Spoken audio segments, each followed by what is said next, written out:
Good morning. Here we are out here this morning, guys. Welcome in, everyone.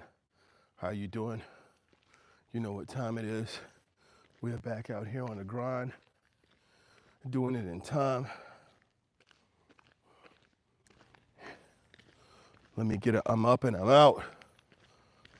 I'm up and I'm at it, people. You know what we doing here. We're back at it again this morning. Thank you for being here, guys. Joining me for this walk. You know, it's brief, but we hit the streets. It is 4:32. Where we at? What we doing, people? Where we at? Welcome in. I want to appreciate you guys being here. Guys, we've worked on some things. If you've been here in the walk and talks, and we've been going over some things, we've been going over some requirements to build the legacy that we want. Now we need to start putting these things in place. We've spoken about the discipline. We've spoken about the required dedication. We've spoken about the need to understand that in order for this to happen, we have to take action. We've spoken about it. We've talked about it. We've shared. We've walked through difficulties. We've made improvements. We've made connections. Now, it's time to get to work, people. Remember, it's no more trying. We don't try to do anything. We just do. We don't think about doing anything. We just do.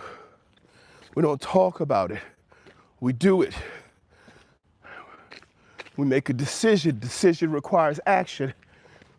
We're taking action this morning, people. Thank you for being here. Taking this action with me.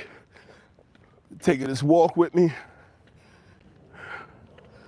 Let's do this big time. I know sometimes, especially early in the morning, I'm a little hard to see. That's just hard to see me. But I'm here. I'm out here. You know who else is out here? The people who are committed to making it happen are out here. The people who are doing the work, going places and getting it done are out here. Sometimes you gotta just walk up on them. You gotta just walk up on them and be like, yo, you getting it done? Are you out here? You getting it done? Yeah, you out here getting it done. You out here.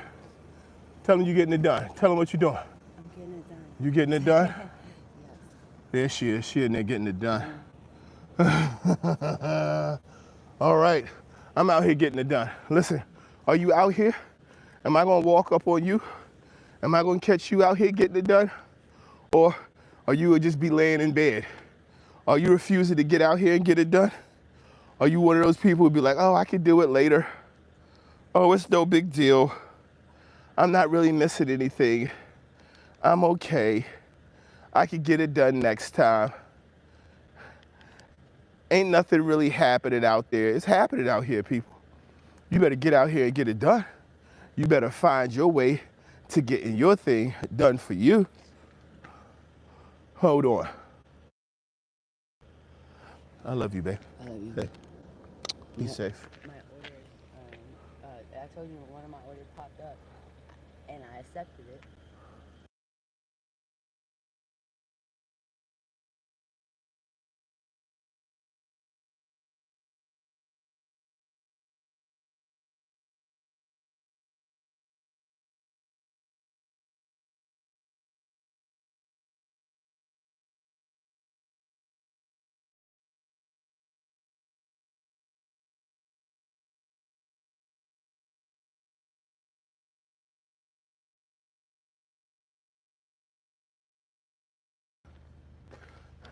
Hey, look at that. Who's out there? Who's working? Who's getting it done? Andre, get it done. Good morning, my brother. Yes, indeed. Yes, sir. Let's get it done. Look, I'm letting you guys know this morning what's important. We're going to talk about it repeatedly. It's going to be a major part of us understanding the focus, the requirement, and the activities that are necessary. Here's what we need to do, guys. We need to change our behaviors and our mindset. We have to make a change immediately. Once we make that change, we have to act on that change. We have to be consistent in tracking our direction and our activities. We have to start to do it like we mean it. I'm looking for people who are prepared to do it and mean it. Stop acting. Let's stop being lukewarm. Let's stop being hot and cold. Let's get to it. Let's do it. Let's remain consistent. Let's show what we are doing to ourselves. Let's prove ourselves right, or in some cases wrong. Because for so many of us, we claim that we're doing the things that we need to do, but we know we're not. We talk about all the hard work that we're putting in when we know we're not. We talk about all the things that we believe we can do when we really don't. We talk about all the work, the hard work, the dedication, and the commitment to success that we have when we really don't. It needs to go from being a thought, go from being words, go from being just something that we say to action. And we're going to do it today, people. We're going to do it today. We've got to fix the mindset. We've got to fix our mentality. We have got to change all of the things that have been happening. And so the question becomes, guys, when are you a millionaire? Are you a millionaire when you think you're one? Or act like one? Are you a millionaire when you think like a millionaire thinks? Are you a millionaire when you work the way a millionaire works? Or are you a millionaire when you have $1 million? Why are these questions important? Because a lot of us live in different spaces in life. A lot of us live in reality. A lot of us live outside of reality. A lot of us live in a mystical space. A lot of us live in a faith-based space. A lot of us live in only a physical space. And we live in these different realities, but living in these different realities, it's important for us to know who and where we are, guys. I'm letting you know right now, I need you to be up. I need you to be here, and I need you to get started with me. And you need to understand that we have to start to live in a clearer space. We have to start to live in a space that is designed and dedicated to growth and understanding of our life. If we don't get there, we won't get there. Why is this important? Because regardless of what space you're living in order for you to be a millionaire, you have to do the work to get there. It doesn't matter which question you think is right. It doesn't matter which one you vote on. We have a poll today that's asking you specifically, when are you a millionaire? It doesn't matter which one you think is right. It doesn't, because guess what they all take? They all take you doing the work to be a millionaire. Do you understand the challenge that so many of us face is we're so busy trying to argue which one of those is right? Oh, well, you don't need $1 million to be a millionaire because technically, and for your tax bracket, if you bring home $5,000 a week, you're technically a millionaire. Like, this is what I'm talking about. Like, why is that argument relative to your pursuit of being someone who can establish a lifestyle that gives them the life that they're looking for, that provides for them the comfort and the safety and the reality of the existence that they want to see for themselves? Andre said, we need to develop the habits of the millionaire as well. We need to develop those habits. We do. But do you know what the habits of millionaires are? It's not a morning routine. Can't be a morning routine. Have you seen some of these millionaires? Right? We have people who don't get up in the morning and do anything. We have millionaires who sleep half the day away. What are the actual habits of millionaires? What are the habits of people who have the ability to make and sustain wealth, right? What are these habits? Is it working out? No, because some of these millionaires don't look like they seen the other side of a of a gym, the inside of a gym, in their entire life. So we have to figure it out. We have to start to do it. You're not going to do it talking about it and criticizing people who are already where you're trying to get to. In order to do it, we have to follow the discipline. I did a live before and posted it about specifically Donald Trump commitment to Donald Trump. And it's not about whether or not you like Donald Trump. It's about whether or not you understand that what millionaires do is they commit with unwavering, I mean absolutely solid and unwavering dedication to their goal and their objective, and they stay on it. They push all the naysayers to the side. They stay on it. They may adjust it if they see that there are different avenues that they can follow in order to help them achieve their goal in a more rapid pace. But people, if you're trying to do something, if you're trying to get out of where you are, if you're trying to get to somewhere significant, let's stop it. Let's stop with this, I need to think like a millionaire first. I need to act like a millionaire first. I need to talk like a millionaire or dress like a millionaire. I need to have a millionaire actions. I tell you what, mindset will help, because mindset, there's a difference between a millionaire mindset and a poor person mindset. You are going to have to change certain things about the way you think. You're going to have to change certain behaviors. You're going to have to make a budget, and you're going to have to stick to it. You're going to have discipline. All of these things are important. And that's why the questions are there, is because regardless of what space you believe is correct, you have to do all of these things in order for you to achieve these growths in your finances and in your development. And right now, people, number one is budgeting. If you can't live by a budget, I mean, if you cannot commit to paying into your future, what's the point of the conversation? Right? You have to. I don't care how much money you make. Dude, if you make $16 an hour, right? If you make $16 an hour and you don't live inside your budget, you will end up broke.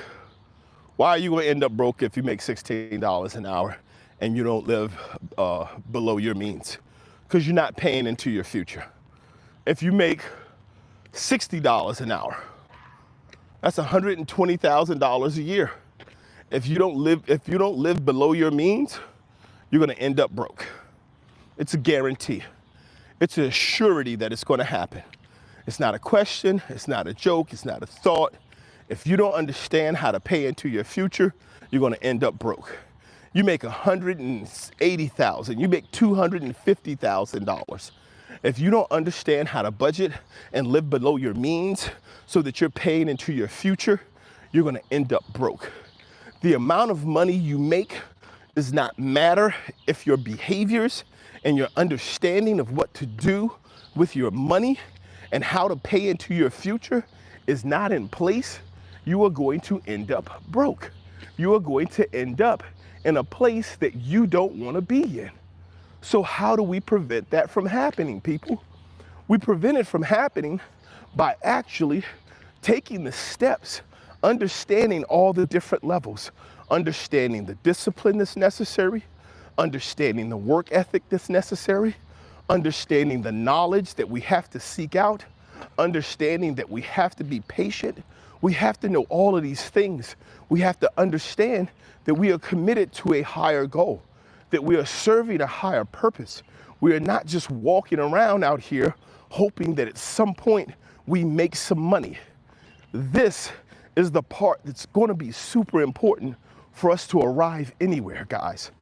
And I'm having this conversation because as much as this is about money, It's about discipline. It's about understanding.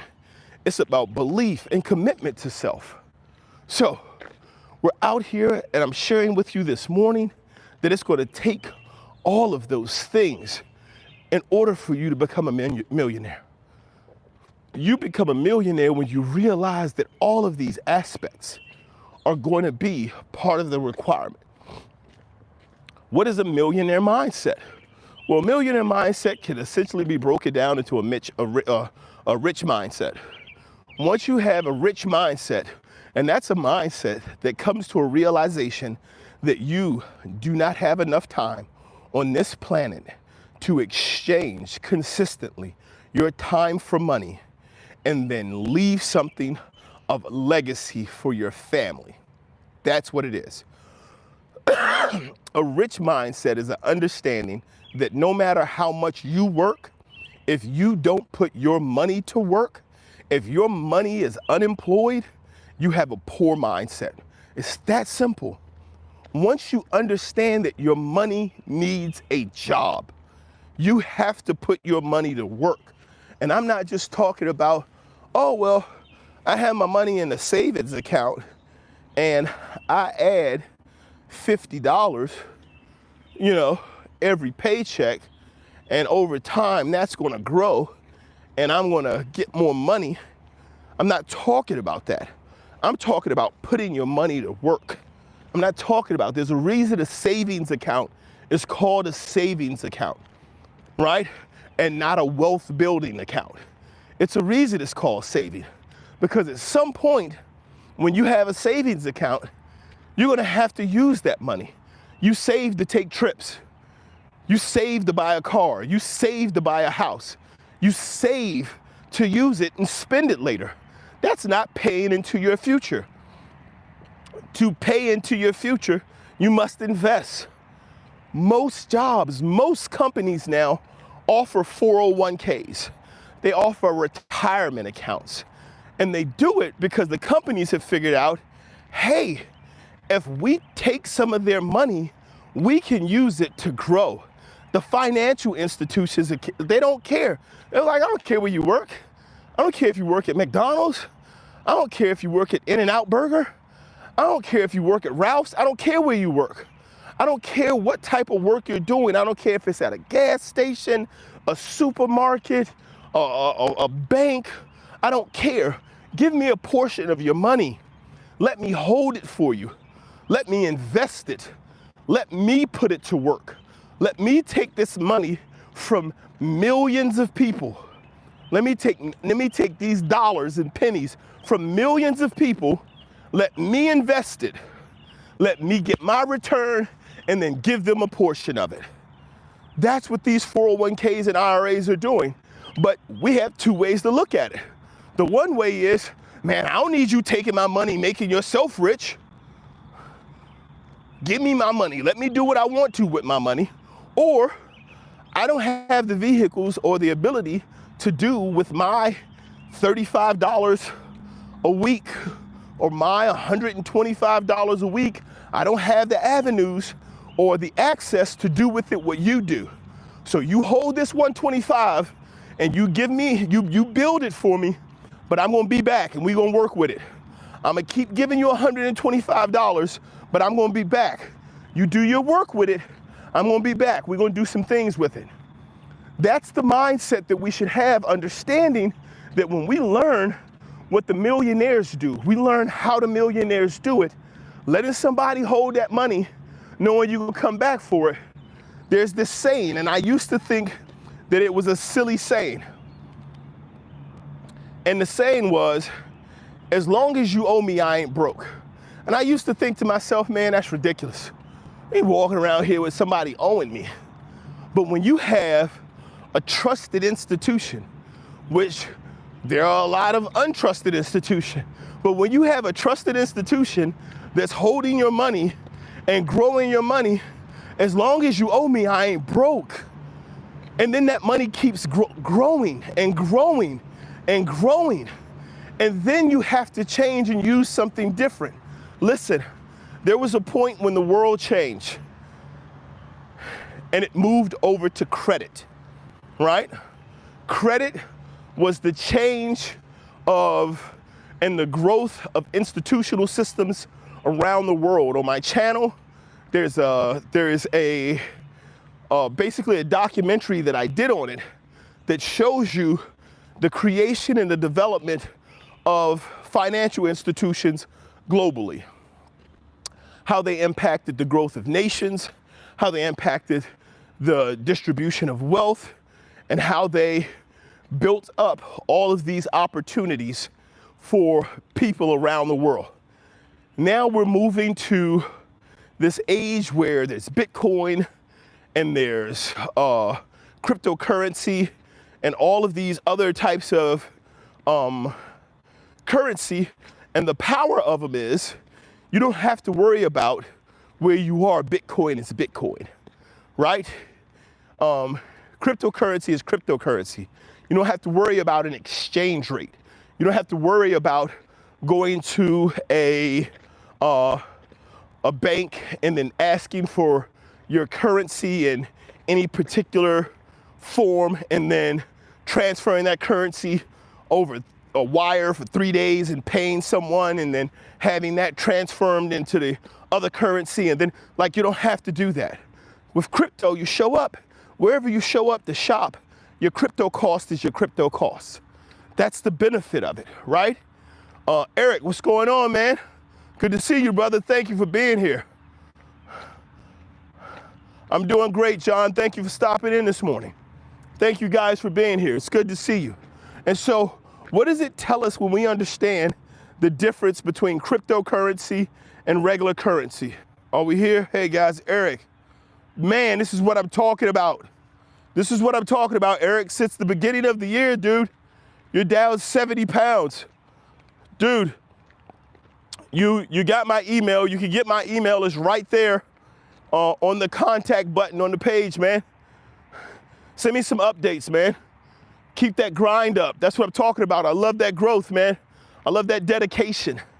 And what we're talking about right now today is about understanding how to change our financial mindset, understanding how to apply discipline down to 250. Dude, that is major. That's a significant move, man. We started what, in January?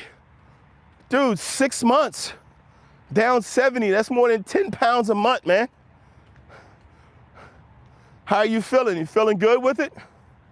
Let me take a second, guys. Just checking in with Eric here, man. Eric's been with the channel from the beginning. I just want to make sure I'm checking in, taking a moment. It's good to hear from you. Talk to me about what you're doing. Are you working out today? Feeling good. That's what I'm talking about. That's excellent. That's what we do when we get dedicated. That's what we do when we understand every day is not going to be perfect. Every day is not going to get us the exact same result as the previous day. Some days we're not going to feel good.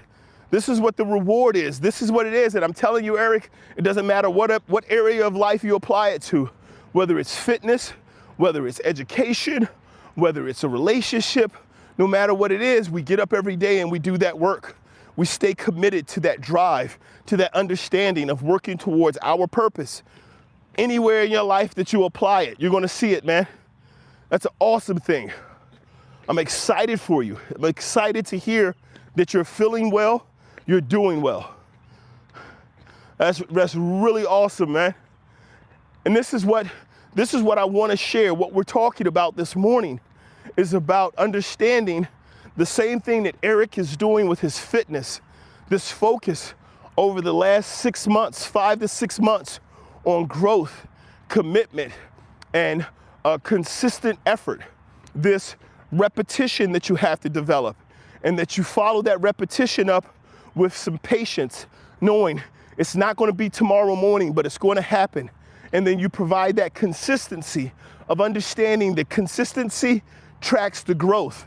So when we do our workouts, changing them, tracking our performance, changing our diet, tracking our outcome, and knowing that we have to persevere through the difficulties of being hungry, persevere through the sore muscles, persevere through the mornings when it's raining, persevere through the times when the body is achy, and keep working that we can't achieve our goal.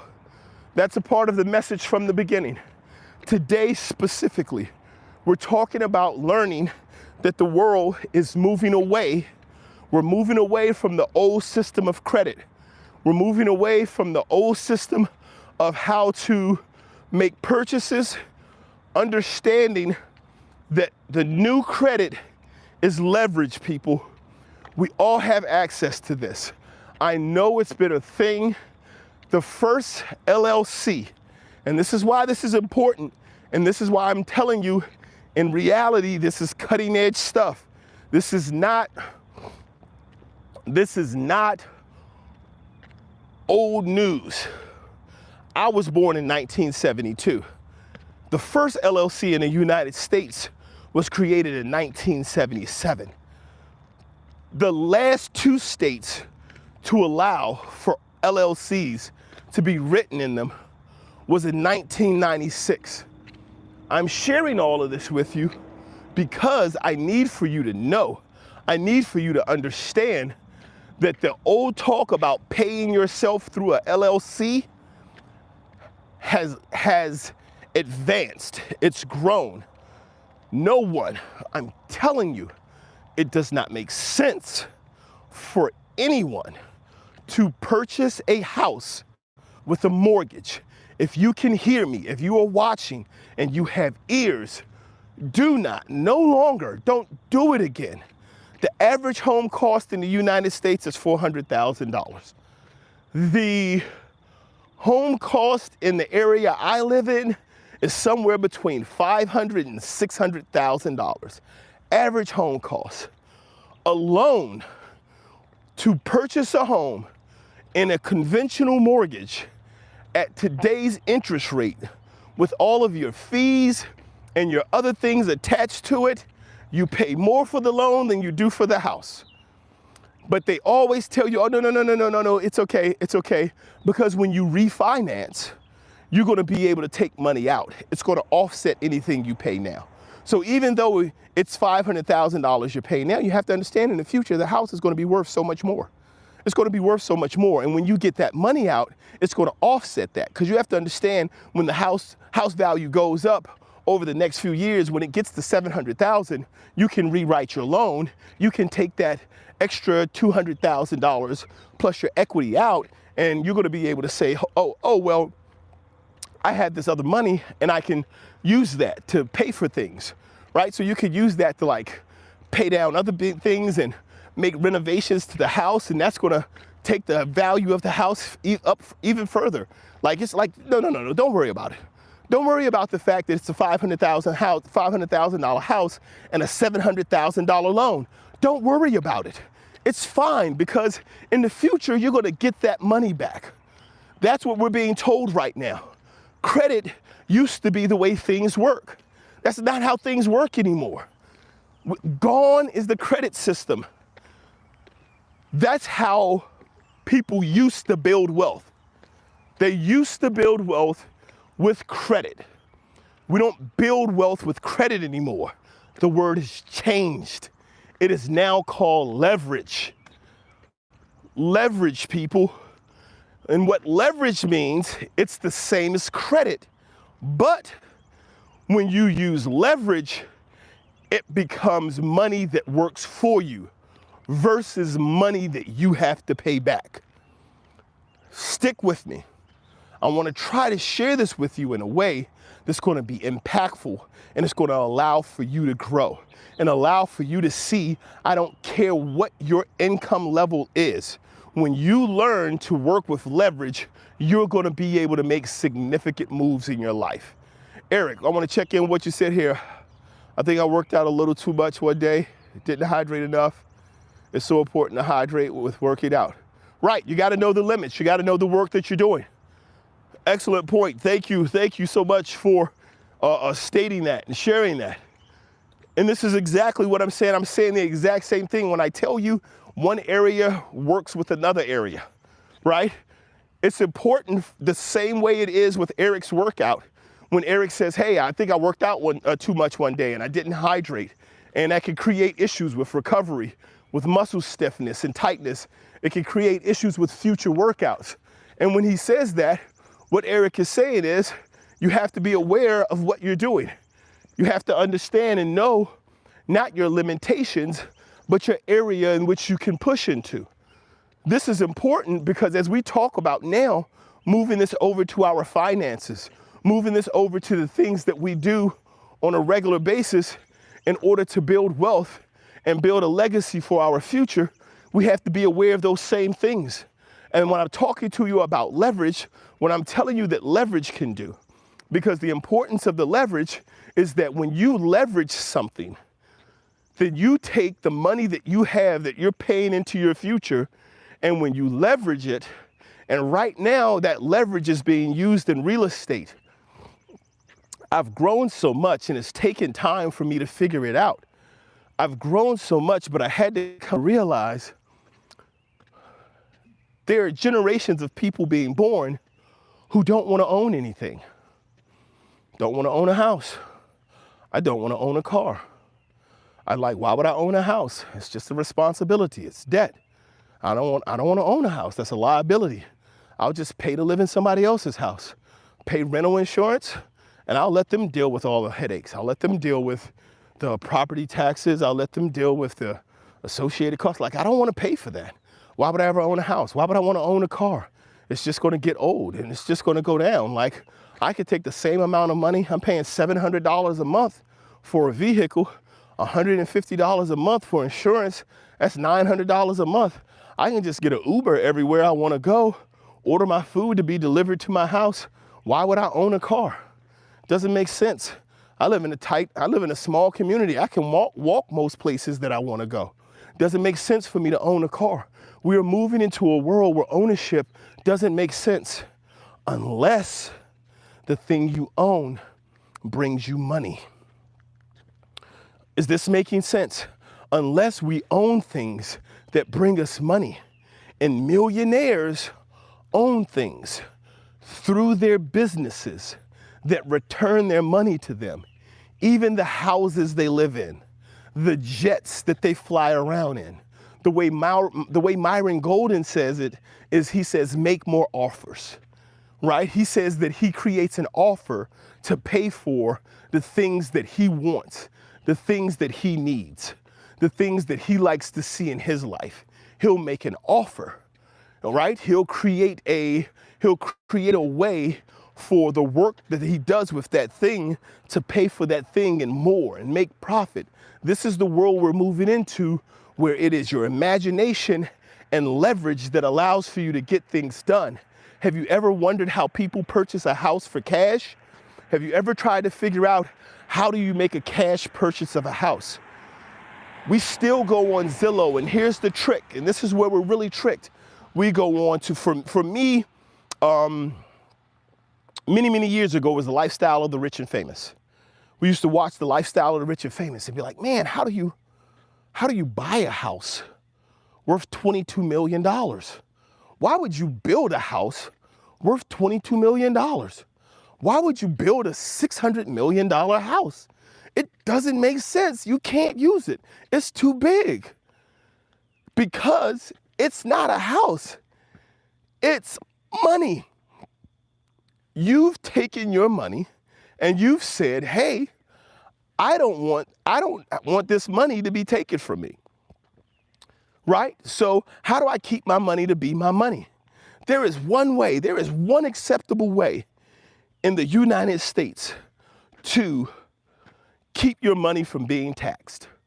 And everybody has access to it. Give it away. I don't know if you're still here with me. I don't know if you understand what I'm sharing with you. I'm telling you, there is one way in the United States under the tax code that you can assure your money does not get taken from you. And that one way is to give your money away. You have an option. You can give your money to a tax haven. You can give your money to charity.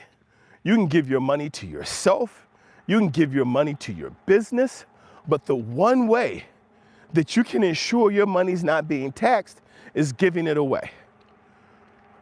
There are ways that people get around it that are not so above the board, like having their wife or their uncle or their cousin be a curator at a museum, and then have their son paint a picture in art class that the museum says, we are going to value this painting at $30 million.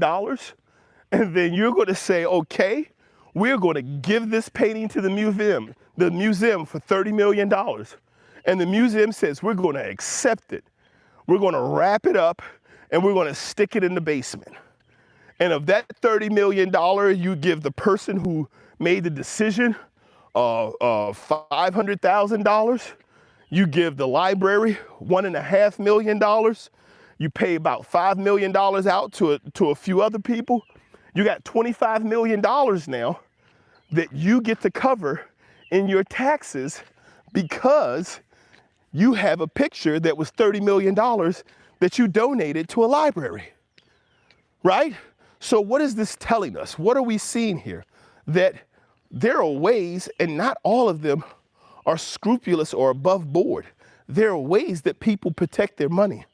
Am I telling you to go out and start running art schemes? No, I'm not. I'm telling you that you can legally pay yourself. Make yourself the charity case. Give your money to your future self. If you give your money to your future self, it won't be taxed.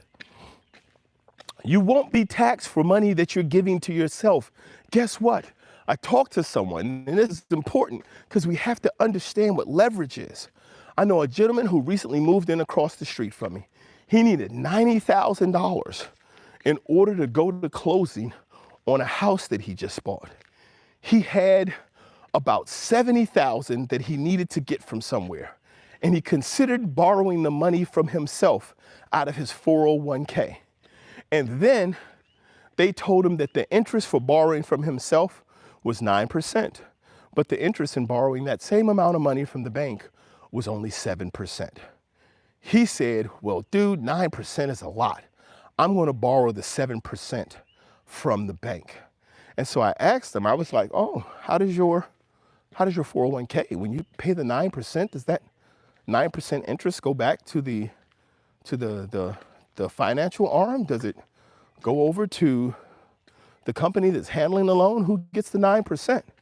He's like, I don't know. I'm like, well, I've borrowed from my 401k before, and I'm paying off a loan with my 401k, and my money goes directly back to me. Like, any interest I pay, I'm paying into my future. I'm paying back into my 401k account, and it's going to be future funds available for me. And then he said, oh, I didn't know that. I didn't think about it that way. You just borrowed $70,000 from an institution that you're going to have to pay back with 7% interest. And you could have just borrowed that same money from yourself and paid yourself back. That's leverage, people. That's leverage when you can go to an institution and you can say, hey, I want to borrow. I want to use 70% of my money that's with you to make a purchase. And then what you do is you don't buy your house with it. You take your $70,000, you buy a $100,000 home, right? Because it's a cash purchase. You make the quick transaction.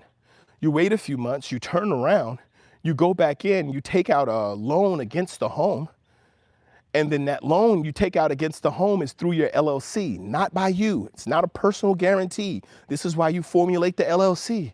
You take it out and you say, we're going to be doing business with this home. The LLC is going to own this home. The LLC is going to rent this home out. Because you don't want to live in this $100,000 home. You don't want to live in this $100,000 one-bedroom condo. You don't want to live in it. You just want to own it. And then when you make that purchase and you own that property, you then take that money out because you only paid $70,000 for it, right? Now you can borrow against 80% of the equity. It's a $100,000 home. You borrow that $80,000 back out of the home, or you create your LLC borrows it.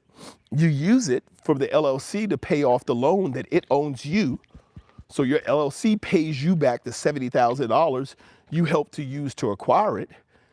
And now you have this property. You used a few $1,000s to do some renovations, $5,000 or $6,000, fix up the bathroom and the bedrooms, maybe maybe do some painting. And now you have this property that you own that when you bought it, you already had $30,000 in equity.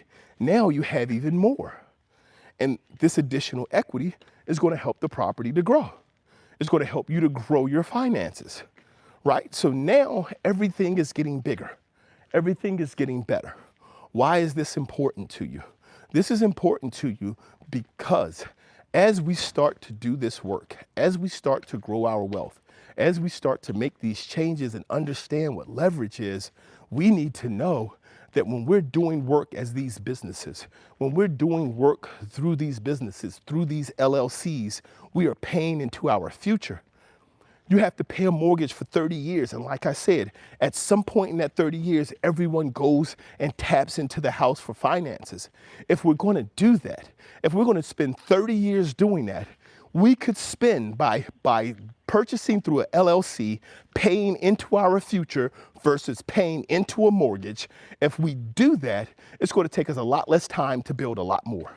We could get a lot more accomplished. We could acquire many more properties, and we could use the properties that we acquired to buy the house of our dreams in less than 30 years.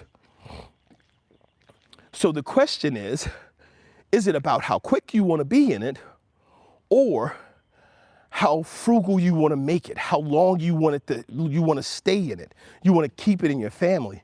A house should no longer be a liability. We have to change it. We no longer want to purchase houses on credit. Making a home purchase on credit is ridiculous.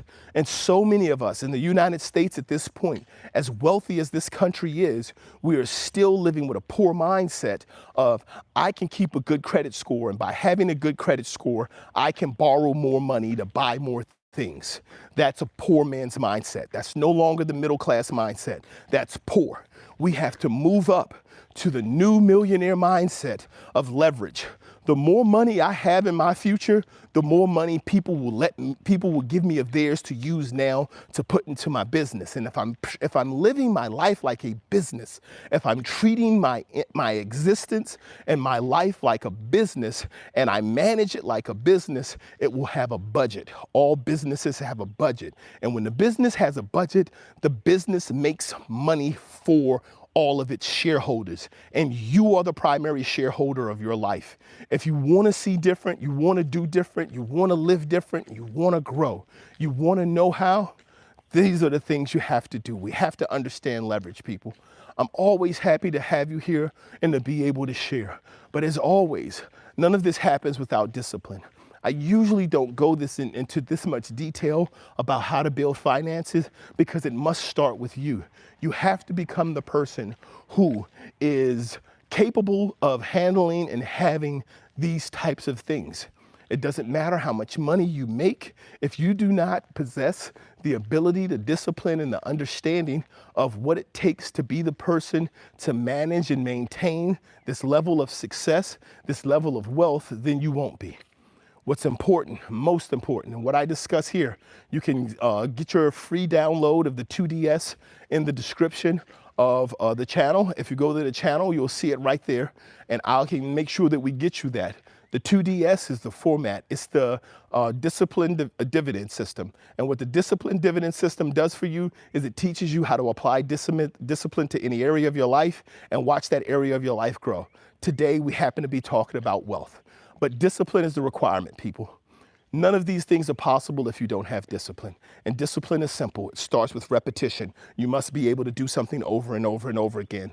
It's followed up by patience, understanding that if you're going to do it over and over again, it's not going to be done by this time tomorrow morning. You follow that up with consistency. Consistency is being able to track the behaviors and the actions you take to show growth, and it's going to end up with perseverance. Perseverance is simply saying when it gets tough, when it looks dark, specifically when it looks like, hey, I didn't hydrate enough, I don't know if I'm going to make it, you continue to do it. Every day is not going to be a great day, but every day can be the day. So let today be your day, people. Let's get started. Let's get up. Let's get out there. Let's get to work. As always, it's a pleasure to have you here. You guys have a great day, and God bless.